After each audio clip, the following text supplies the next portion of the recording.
एक बहुत ही महत्वपूर्ण विषय है नाइट्रोजन का स्थिरीकरण। जो हमारे सूक्ष्म जीव हैं, जीवाणु, उनका उपयोग भी है और हानिकारक। यानी जो जीव हैं, सूक्ष्म जीव, वो हमारे मित्र भी हैं और शत्रु भी हैं। कुछ जीवाणु जो होते हैं हमारे लिए बहुत ही लाभदायक होते हैं। अगर वो जीवाणु नहीं होंगे तो जीवन हो सकता है, जीवन भी संभव ना हो, है ना।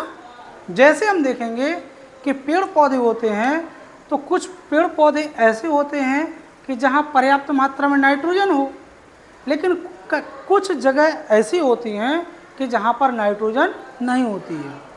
जो भूमि होती है, भूमि की उर्वरा शक्ति अगर अच्छी है तो वहाँ पर नाइट्रोजन होगी, और जहाँ पर नाइट्रोजन होती है वहाँ पर पेड़ हरा भरा होता है, ठीक है।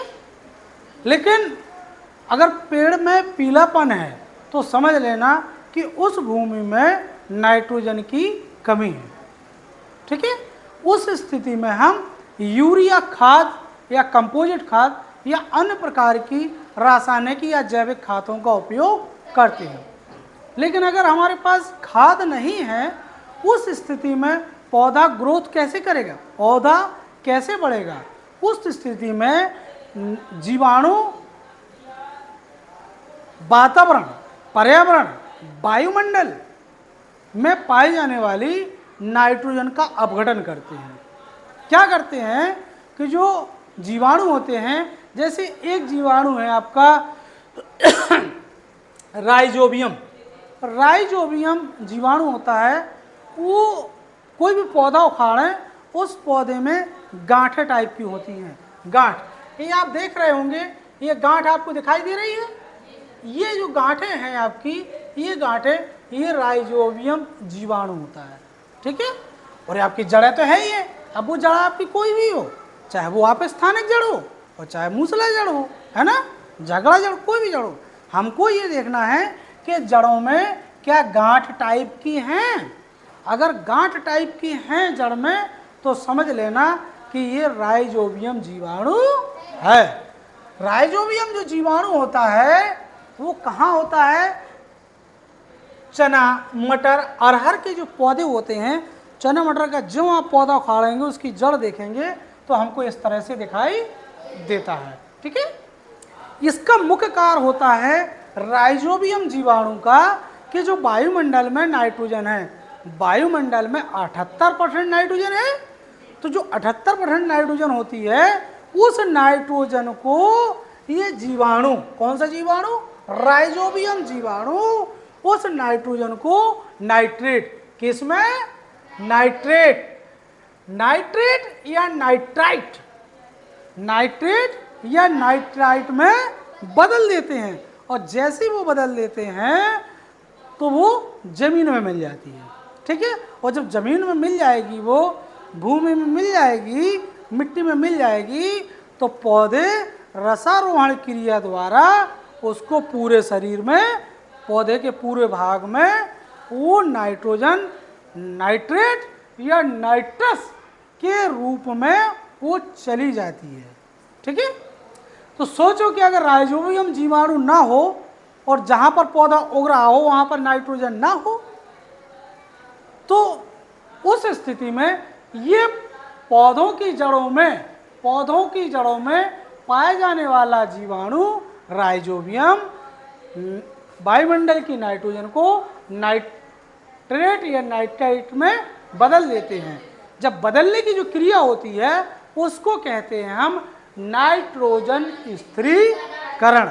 आपसे कोई पूछे नाइट्रोजन स्थिरीकरण क्या होता है, तो आपको बताना है कि यह क्रिया वहाँ होती है जहाँ पर भूमि में नाइट्रोजन की कमी होती है। वहाँ पर पौधों की जड़ों में नाइट्रोजन, राइजोबियम या अन्य नाइट्रोजन युक्त जीवाणु होता है, जो वायुमंडल की नाइट्रोजन को नाइट्रेट या किस में बदल देता है? नाइट्राइट या नाइट्रेट में बदल देता है। जो नाइट्रोजन, तो इस क्रिया को हम नाइट्रोजन का स्थिरीकरण कहते हैं। और ये नाइट्रेट या नाइट्राइट ये भूमि की उर्वरा शक्ति को बढ़ा देती है, जिससे पौधे क्या होते हैं, जल्दी बढ़ने लगते हैं, जल्दी फल फूल देने लगते हैं, पौधे का विकास होने लगता है। यानी पौधे अधिक मात्रा में प्रकाश संश्लेषण की क्रिया को क्या करेंगे, प्रकाश संश्लेषण क्रिया करेंगे, अधिक मात्रा में भोजन तैयार करेंगे और वो ग्रोथ कर जाएंगे। ठीक है। इसके अतिरिक्त कुछ जीवाणु एजेटोबैक्टर स्वतंत्र रूप में ये कहाँ होता है, मिट्टी में होता है और नाइट्रोजन स्थिरीकरण क्रिया में ये भाग लेता है।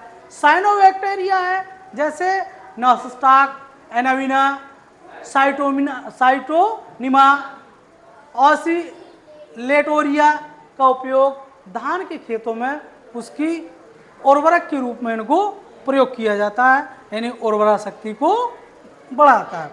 कुछ जो जीवाणु होते हैं वो क्या करते हैं, प्रतिजैविक दवाएं बनाने में, प्रतिजैविक दवा मतलब एंटीबायोटिक दवा क्या होती है, एंटीबायोटिक दवा बनाने में उपयोग होती हैं। एंटीबायोटिक दवाएं जो होती हैं वो शरीर की प्रतिरक्षा, रोगों से लड़ने की क्षमता को बढ़ाता है। एंटीबायोटिक का काम क्या होता है, शरीर की क्षमता बढ़ाना। कौन सी क्षमता, रोगों से लड़ने वाली, है ना। अगर हमको एंटीबायोटिक, डॉक्टर के यहाँ जाएंगे तो डॉक्टर साहब जब इलाज करेंगे तो उनमें निश्चित है कि एंटीबायोटिक दवा देंगे जो जीवाणुओं के प्रतिरोध में प्रयुक्त होती है, लड़ने में सहायक होती है। और जैसे ही ये एंटीबायोटिक दवा जो जीवाणुओं से मिलकर बनी है, जैसे ही वो शरीर के अंदर पहुंचती है वो रोगाणुओं को नष्ट कर देती है। और इन दवाओं का उपयोग सूक्ष्म जीवों द्वारा होने वाले अनेक रोग जैसे टीबी, हैजा, टाइफाइड, निमोनिया आदि अनेक प्रकार के रोगों से लड़ने में ये इनका उपयोग होता है। ये दवाएं जो होती हैं, पेनिसिलिन जो फफूंद क्या है, एक जीवाणु है ना, फफूंद से पेनिसिलिन बनती है। स्ट्रेप्टोमाइसिन जो जीवाणु होता है ये किस शैवालों से बनता है, स्ट्रेप्टोमाइसिन किससे बनता है, ये शैवालों से। ठीक है। तो इस तरह से हम इनका जीवाणुओं का लाभ भी है, लाभ है ना दोनों जगह, जीवाणुओं का लाभ। इसके बाद जीवाणु क्या करते हैं कि सूक्ष्म जीवों यानी कार्बनिक पदार्थों का अपघटन भी करते हैं, यानी उनको क्या होते हैं, सड़ाने, गलाने, तोड़ने का भी काम करते हैं। जो सूक्ष्म जीव होते हैं वो पौधों और जंतुओं के मृत शरीर पर पलते हैं, पनपते हैं, फूलते फलते हैं, है ना, बढ़ते हैं, बच्चे पैदा भी वही करते हैं। ठीक है।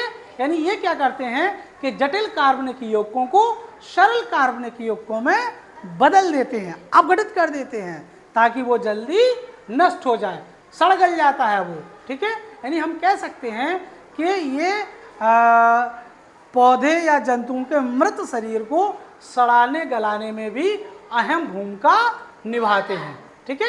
सूक्ष्म जीव जो होते हैं मृदा में पोषक तत्व को संचित करते हैं और भूमि की उर्वरा शक्ति यानी पौधों को पर्याप्त मात्रा में उर्वरक मिल जाती है, पौधे क्या होते हैं, बढ़ने लगते हैं। ठीक है। हम भोजन के रूप में इनका उपयोग भी कर लेते हैं। जैसे ईस्ट में प्रोटीन की अच्छी मात्रा होती है जिसका उपयोग हम खाद्य पदार्थ के रूप में उसका उपयोग करते हैं। ठीक है ना। एगेरिकस मार्केला नामक कवक सब्जी के रूप में उपयोग किया जाता है। साइनोबैक्टीरिया में प्रोटीन की मात्रा अधिक होती है तो इसको भोजन के रूप में उपयोग करते हैं। इस तरह से ये इसके लाभ होते हैं, किसके, सूक्ष्म जीवियों के लाभ। तो ये दोनों तरह से हमारे लिए लाभदायक है।